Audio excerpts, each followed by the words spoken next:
Hola, everyone. Welcome to another episode of Taking Up Space, a Michelle A. Mayer podcast. Always excited about coming forward, y'all. Today is absolutely no different. I want to speak to something today that, many of you have heard at least once in your life. Someone has said it to you, quite possibly, depending upon how long you've lived and what your experiences are in life. But if you've had any experiences, if you've had any sort of ambition in life, any kind of drive, if you've really gone for something in life and experienced life on any sort of action oriented level, you've heard this somewhere along your way. And I want to shed some light on it because this one sentence can either build you up, it can either fire you up, or it could come like a drought. It could come and take all the ammunition you have and leave you void. That sentence is when someone comes upon you and says, "No one is coming to save you." I know we've all heard this before. And it's true, no one is coming to save you, friend. And it's kind of like when people say this to you, friend, it's kind of like they expect some shock factor to happen. It's a statement said to people to kind of shake them back into reality, as if they're not standing in the honest and the truthful reality of a thing. It's as if they're being portrayed or assumed to be standing in some sort of alternate reality. They're really not facing their troubles or their situations or whatever the situation may be. And the one that's saying this comes upon them, at times in love, I'm assuming, or concern, to kind of shock them back into reality, right? To give them this wake-up call. It's sort of like when you watch movies and the guy or the girl is walking down the street and they're just blasé and all sorts of people are coming and going amongst them. Yet they're not paying attention to their environment. They're all in their head, more than likely forecasting out the things that they're going to experience once they reach their destination. They're so positively engulfed or negatively engulfed in the vision that they have for the place they're headed and what they're going to do when they get there, that they're not standing in the reality of their now. And then all of a sudden, a bus or a bus's horn or a car's horn blows and they're shocked back into reality. That's kind of how people expect their statements to affect you when they come and they say things like, "No one's coming to save you." As if you thought that someone was coming to save you. And I'm sure that there are some of us that, we find ourselves in situations in life where we wish someone would come and save us. And there's nothing to be ashamed of if you are or you have experienced such things. Friend, every last one of us, if you keep on living long enough and you keep experiencing life, if you have the guts to enter into things and come out of them, you will, friend, need someone to assist you. Nobody is an island unto themselves. And it's kind of like we're in a reality now where it's fashionable to be like, I don't need you. I don't need you. It's fashionable for a woman to tell a man, "I don't need you. I don't need you." And it's fashionable for a man to tell a woman, "I don't need you either." Nobody needs each other. Yet nobody is getting anything done. Everybody is doing their own thing and nothing is getting accomplished. And I want to speak to this because, you guys, when I come forward with these podcasts or my Bible studies, I come forward offering things that I think can benefit us and empower us. I don't ever want to come on here perpetrating any kind of negativity. We have enough of that in life. I'm not doing that. I have had, my own struggles, and I have been in places where I felt like people have piled on their negativity to me, and now I'm left with this negative energy, and then I go out into the world and I send this negativity up onto other people. I've done that, and I no longer want to play that game. God has shown me that aspect of myself, and I'm looking to build upon the positives because I've already done all of that. So everything you're going to get from this channel is to build upon the positives, to humble myself enough to even look weak to you, because I'm not going to perpetuate the negative narrative. The negative narrative is a lie. The negative narrative is what you do when you are afraid and you want to protect that which you feel is being threatened, because you feel like you don't have anything else to help you. Yet what you will find on this channel is the help, and the help is through God. God is your help, friend. Everything leads back to the same road. Everything leads back to the same place. And that same place is knowing your role as the vessel and allowing the Spirit of God to direct your paths, period. There's nothing more powerful. There's no more strength in the world than that. Everything else is a lie. It will leave you depleted. It'll leave you wandering for 40 years in the wilderness, friend. So let's get to this. No one is coming to save you. You know,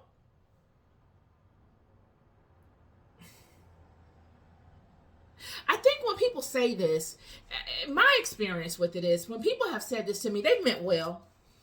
They've meant well, but they've meant well to their own mental capacity and spiritual capacity. I've never been the type of person that ever sat around waiting for people to save me. I've always had my own stuff, not to equate my capabilities on material things, but I've always forged my own path. I've always had my own things. But yet there was a time in my own life where I was a follower. I didn't start off leading my way. I didn't know which way to go for a tremendous amount of time in my life. And many of you are like that. None of us are born leaders, because in order to be a leader, friend, you've got to have experience. You've got to have some sort of experience in any particular vertical of life to be able to lead somebody else through that. And it takes time to get experience. So we're all born following. We're all born an empty slate ready to be programmed, per se. Yet, you know, we will find ourselves in life, in spaces in life where we will feel helpless. We won't know which way to go, and we will need help from someone else. We will need direction from another. This is the way we were set up. And there's nothing unfashionable. There's nothing weak or, unworthy about that. All of us, every single one of us will need someone. And every single one of us will experience at one time or another the feeling of being inadequate to help ourselves. I myself have felt that in my life. I have felt inadequate in pulling myself up by my bootstraps and fixing my problem. And yet, there was no one to come to help me. I had no one to call to say, okay, I'm dealing with this. Can you please come and help me? There was no one that raised their hand and volunteered, even though they saw me struggling, to come and help me. I had a ton of onlookers. Isn't that how it go? I had a ton of onlookers looking, privy to my struggle, yet no one came and actually helped. I had a ton of people telling me or speaking amongst one another about me and how I should do certain things to improve myself. Yet no one came and said, sis, grab my hand. Here, grab my hand. And I'm going to help pull you up. Even if it takes us all night, I'm going to help you in some sort of way. It never came. So I don't know how to wait for people to come and save me.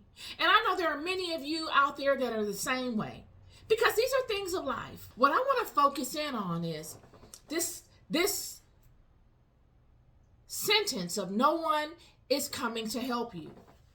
See, friends, when you say this to people, you got to be careful, because everybody's not in the same mental state.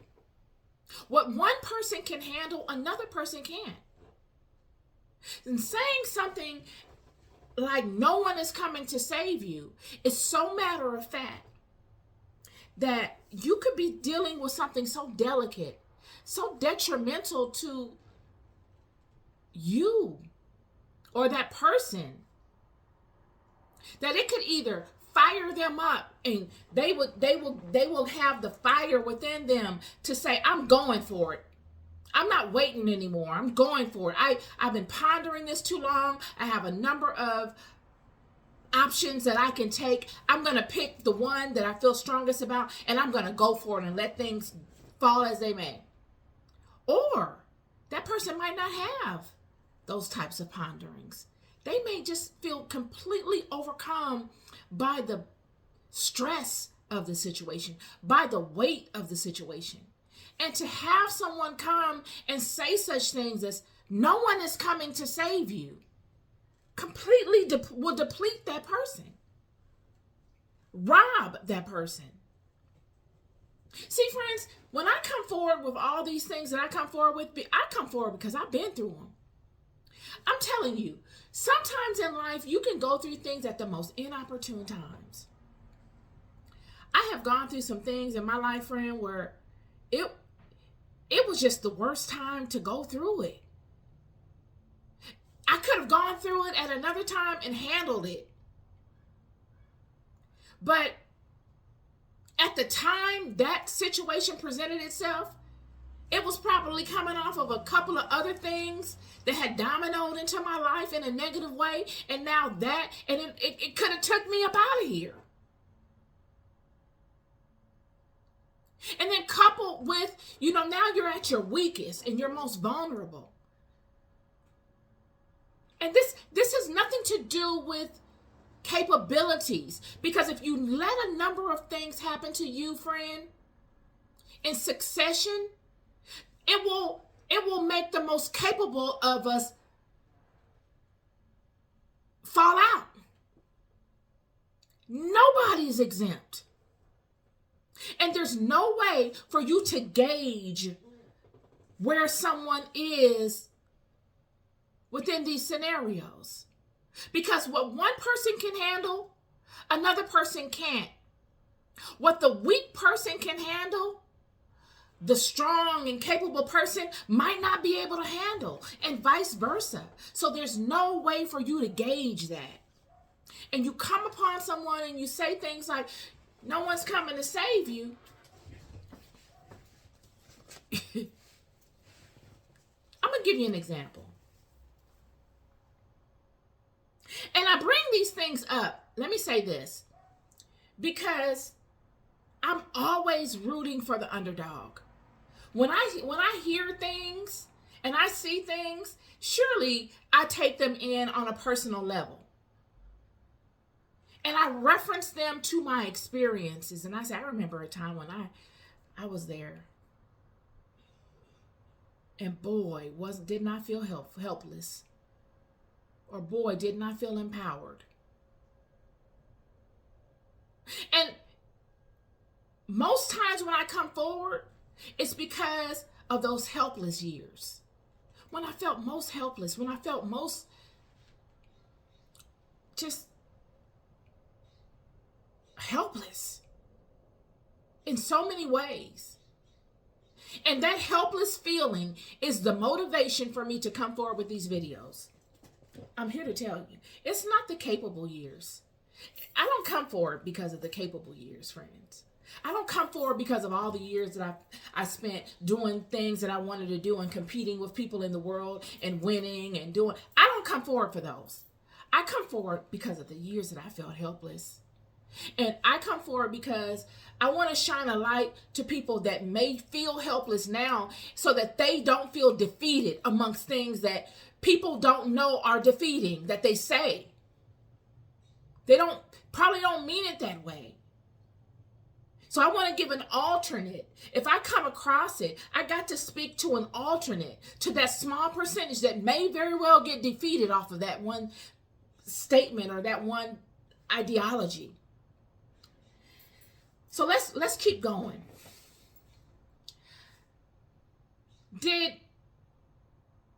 When we speak to no one is coming to save you, I really don't believe people expect someone to come and save them.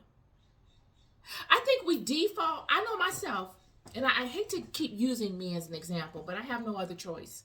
But I know we as a people, when we get in situations, especially if they're brought on by the activities of other people, our engagement with other people, we at times will fantasize in our minds scenarios that can rectify the situations. This is the alchemy. This is how spirit moves. If we are set up in a way where what we focus on manifests, then there is no other way. Why wouldn't you spend your time thinking of the positives that can come from it? That person changing their activities and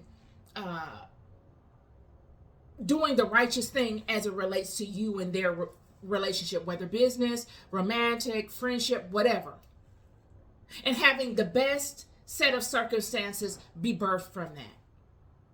That doesn't mean that you're sitting up, oh, I hope I'm waiting on this person to come and help me today. Oh, I'm waiting on this person to come and fix all of my problems for me today. No, that doesn't mean that. That means that you're creating a soup surrounding you in your energy field of nothing but the best opportunities to come out of this situation. And that is what you should do. Anyone tell you any different? I'm going to have to say they're not telling you the truth. If you were to ask me, you must always envision the best possible outcomes. As I say so many times on my podcast and in my Bible studies, you cannot ever allow someone to come and defeat you in your mind. So you must, regardless of what you're envisioning, always see the best possible outcome of that situation. Now, that does not mean that you wait around for that situation to change or that person to change their mind. You just keep pouring out that positive energy so that your environment is surrounded with that. I'll give you an example. Do you think that David, in all of his struggles, didn't envision Saul coming and rectifying the situation? Do you? Do you think in all of David's wanderings and running from Saul, do you not think that David didn't imagine in his mind on several occasions of him and Saul coming to some sort of compromise, giving each other a hug, and Saul saying, I don't know why I did that. I apologize to you, brethren. And David saying, I accept your apology, and it being truthful, and they live happily ever after. I'm willing to bet money that David thought those things in his mind at times, because that's what we do. You could see it in David's actions. The way that David was so patient with Saul, the way that David aligned to the will of God and didn't make it about him. He allowed the law of God to humble him in his actions towards Saul. And in doing so, you must know that there would be no other thought process that would default to him, but at times to desire a peaceful outcome between he and his brethren Saul. But surely there were times when David was heated and angry with Saul that he saw him overtaking Saul, thus never allowing anyone to defeat him mentally. When you look at Joseph and all Joseph's travels, do you think that Joseph didn't imagine in his mind him getting help from his brothers while he was in the pit, or even when he was sold to slavery in Egypt? You don't think Joseph ever sat up at night, or while he was working in the prison or working in Potiphar's house before going into the prison, of his brothers showing up one day with his father and everybody has open arms and they're embracing and crying and apologizing to one another, and them coming to proactively help Joseph and right the wrong that they did to Joseph. Do you not think Joseph ever thought of these things? I'm sure he did. There's no doubt in my mind that he did. Yet Joseph nor David was waiting on these people to come and save them. They allowed life to continue to happen. They stayed in alignment with God. Because see, it is through God that the help comes, friend. So when I hear people say, no one is coming to save you, it brings me back to my foundation, which is my knowing. And it makes me question, what do you know? Because surely, friend, David and Saul, and even myself, have been saved more times than we probably care to count. It's just that our help didn't come in the form of the way that other people would imagine it to come. It comes in the form that God provides for us. Our saving comes from God.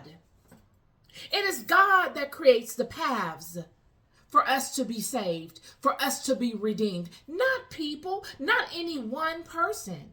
So when someone comes and says no one is coming to save you, they're actually true. They're right. No one is coming to save you. It is God that saves you, friend. And these are things you must hold on to. Because I'm telling you, if you've ever gone through anything substantial, if you've ever felt alone, and you hear something like this, it'll rob you of what little ammunition you have left. It will leave you empty and depleted if you don't have a spiritual grounding. This leads me to my next example. When the children were in bondage in Babylon, this came to me when I was thinking about this.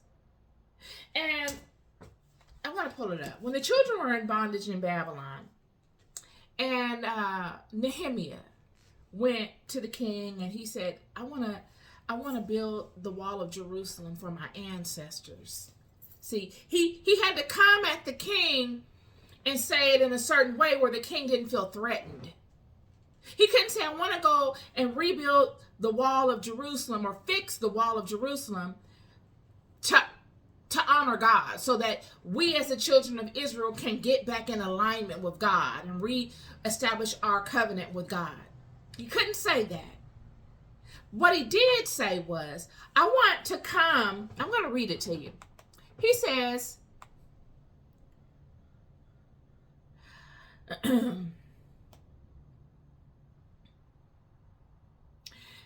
Nehemiah chapter 2, verse 4. I'm sorry, chapter 2, verse 5.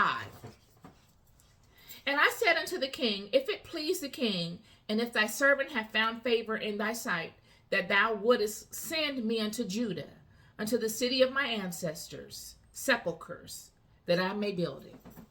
So he's saying, send me to Judah, to the city of my ancestors' sepulchres, their monuments, so that I may rebuild it. I'm doing this for my ancestors. And this is for all of y'all people that don't like to hear the word ancestor. He said, I'm doing this for my ancestors.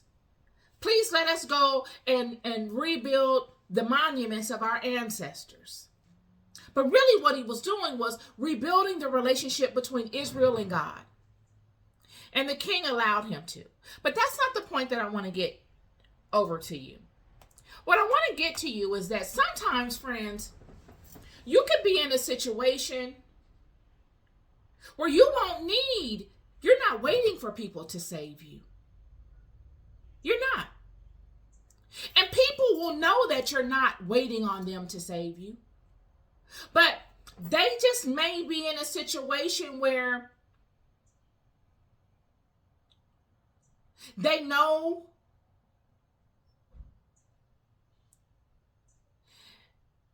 that you're not waiting on people to save you. They can't communicate it to you because of their allegiance to those that are making it very difficult for you to save you.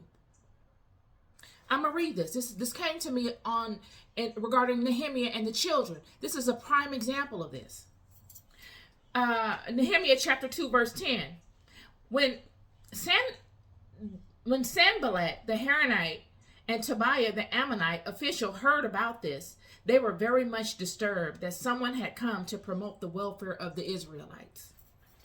So I just read to you Nehemiah's intention. He's looking to rebuild the wall of Jerusalem so that the children can get back in alignment with God, but he's having to change the wording of it to the king so that the king can allow him to do it. And the king did allow him to do it.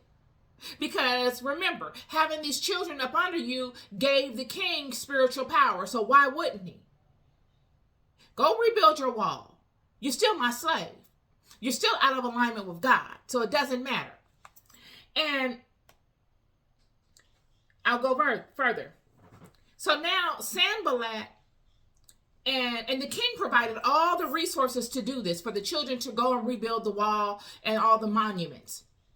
So when the enemies of the children heard this, that the king had been so gracious to the children, the enemies that heard this were angry and they're jealous. And they're all crafting ways to stop the children from being able to be successful.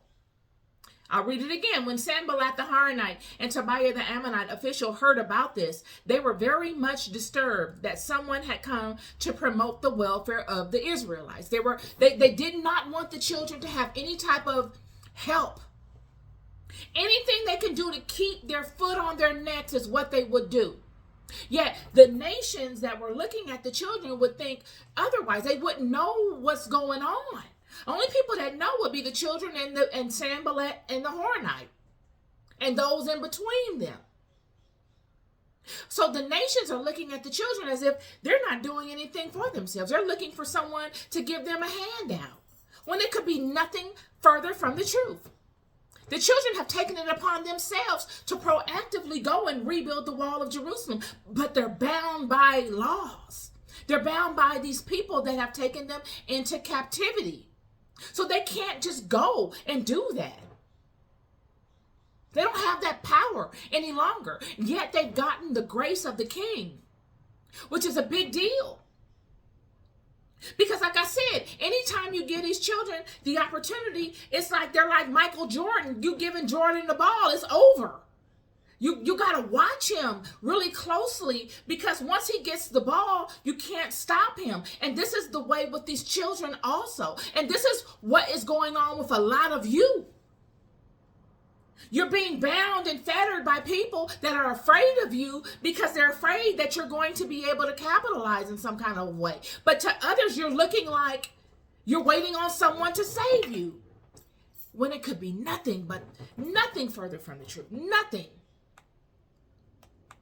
So we already know what Sanballat the Horonite and the other guy, Sanballat and Tobiah. These are the chief officials, the governors, the chief officials. They're jealous. They have the power to really make it difficult for the children to rebuild this wall now that they know that the king has given him the power. So we'll go further. It says here in chapter 6, verse 16, when all our enemies heard about this, all the surrounding nations were afraid and lost their self-confidence because they realized that this work had been done with the help of our God. I'm here to tell you, this is the bread and butter of it all. No one is coming to save you. No one but God. And that's all you need. You do not put your faith in people. People are temperamental. People will change on you. They will be praising you one day and meaning well, and at night they will go sit with someone and allow someone to convince them of something else that may or may not even be true. And then the next day they're totally against you. You cannot ever put your faith in people. Ever. I hate to tell you that. I can't stress that enough. That does not mean that you diminish the value of your relationships. It doesn't mean that. It means that you know the system in which you reside. You know how to protect yourself. You put your faith in God. This is the symbionts. You put your faith in God and you allow your relationship with God to direct and dictate everything in your life. It's all you got. It is all you have. It is the most stable relationship you will ever have. Ever.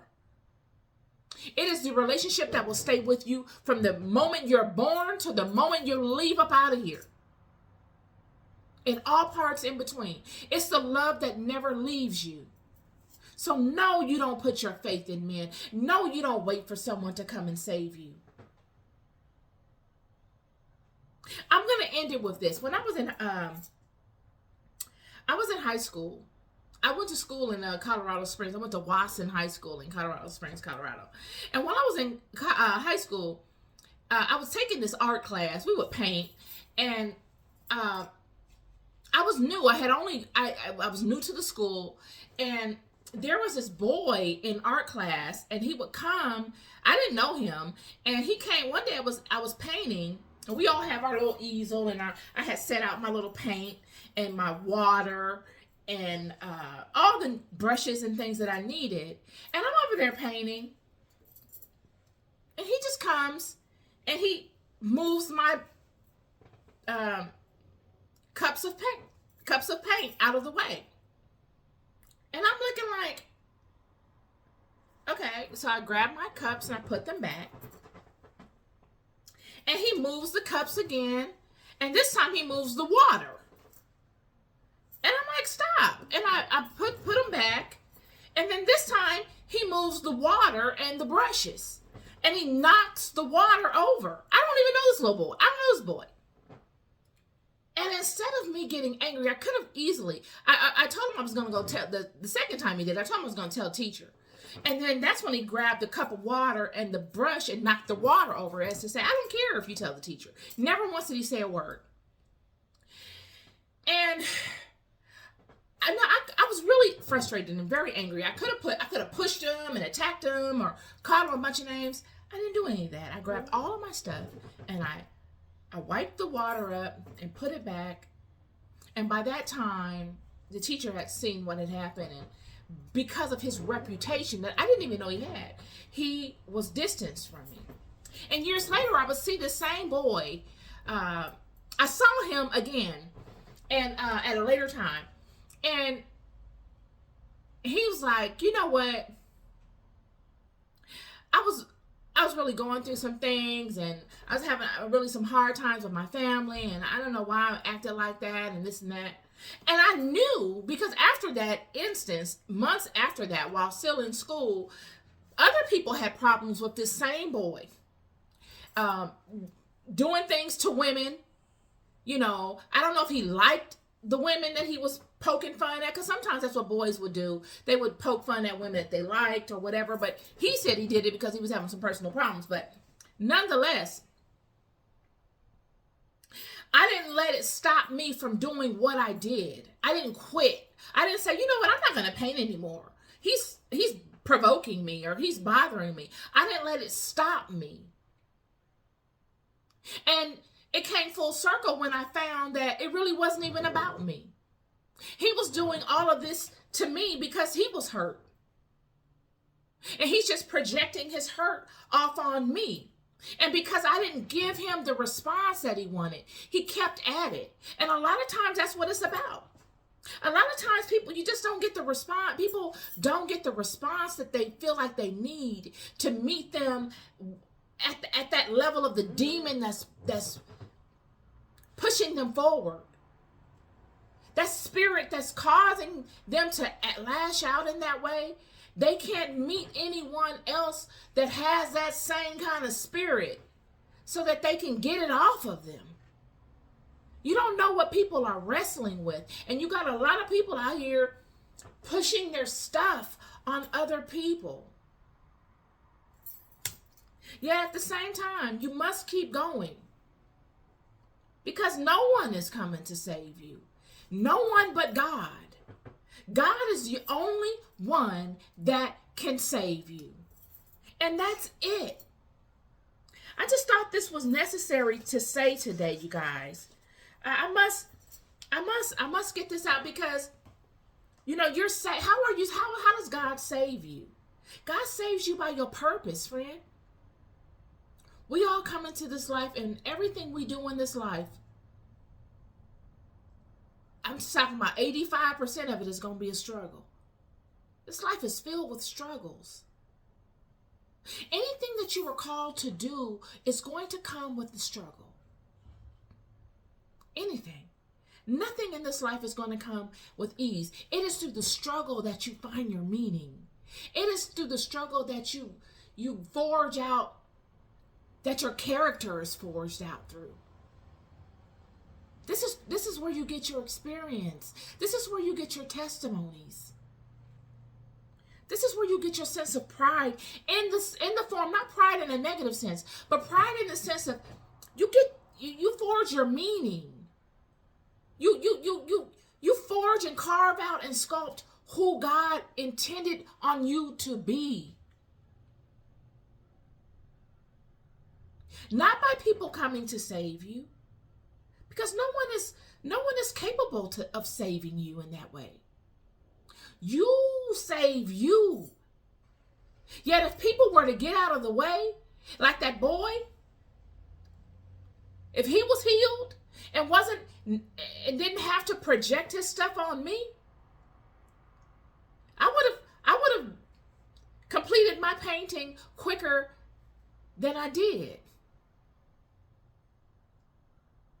It wouldn't have been a situation where I would have been posed with the possibility of needing someone to come save me. Needing someone to be the intermediary between he and I. Had he been whole.